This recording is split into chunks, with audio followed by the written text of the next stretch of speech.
Hello everyone, today we are going to go over my biggest problems with the first season of House of the Dragon, but before that remember to like the video, helps out the channel a lot, and subscribe, and yada yada yada. Let's get to it.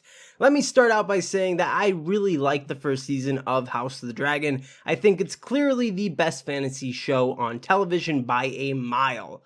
But when I was watching it, there were a few things that felt very meh to me. The first thing is the battle for the Stepstones. This whole section just felt rushed and underwhelming. Corlys Velaryon kept bringing up the crab feeder and the triarchy to the small council in the first 2 episodes of the season. So to me, it felt like this was going to be something that lasted a couple of episodes, maybe 2 or 3. So for the whole conflict to basically be wrapped up in an episode was slightly disappointing. The main reason why we didn't see much of the conflict was because of the time jump. From episodes 2 to 3, 2 to 3 years had passed.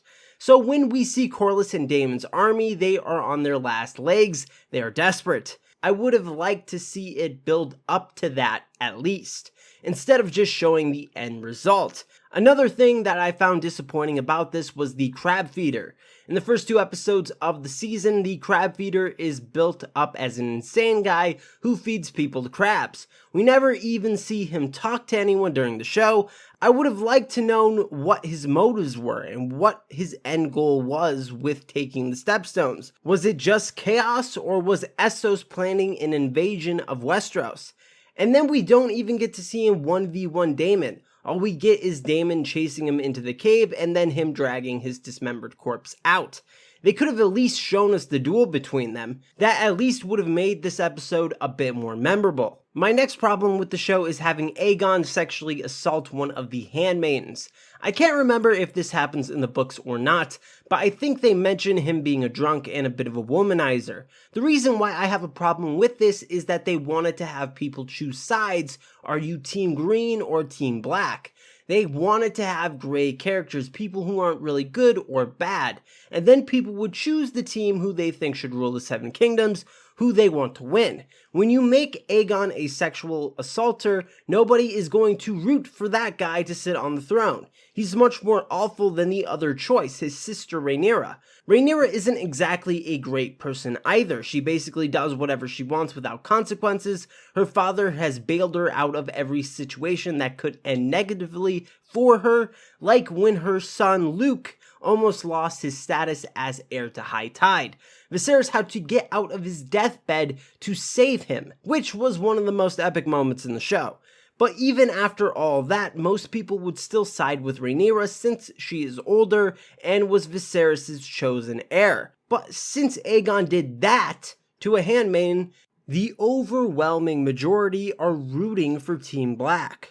If you just make Aegon a drunk and a womanizer, it would make it a bit more even between the siblings. There would be some more people who would root for Team Green instead of people writing off Aegon, because he is clearly more awful than Rhaenyra. My last problem is when Rhaenys interrupted Aegon's crowning ceremony at the dragon pit on her dragon melees. This was just a poor decision on their part. Like, people were going to complain about this scene no matter what. It doesn't matter what context you give it or the reasons behind it. The showrunner said that Rhaenys did not want to start the war. She did not want to be a kinslayer. Didn't want to go down in history as the person who murdered an entire family, her relatives, at the dragon pit. But looking at it as a viewer, you're like, well, if she kills them, thousands are spared. No one has to die in war.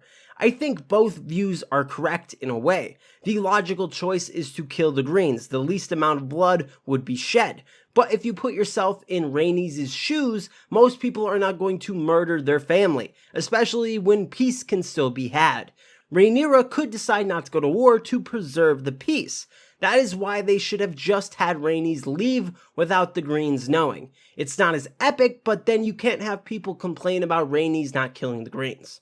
And those are my biggest problems with the first season of House of the Dragon. What were some of the things you hated about the first season? Leave it down in the comments below, and if you want more House of the Dragon content, please subscribe and like the video.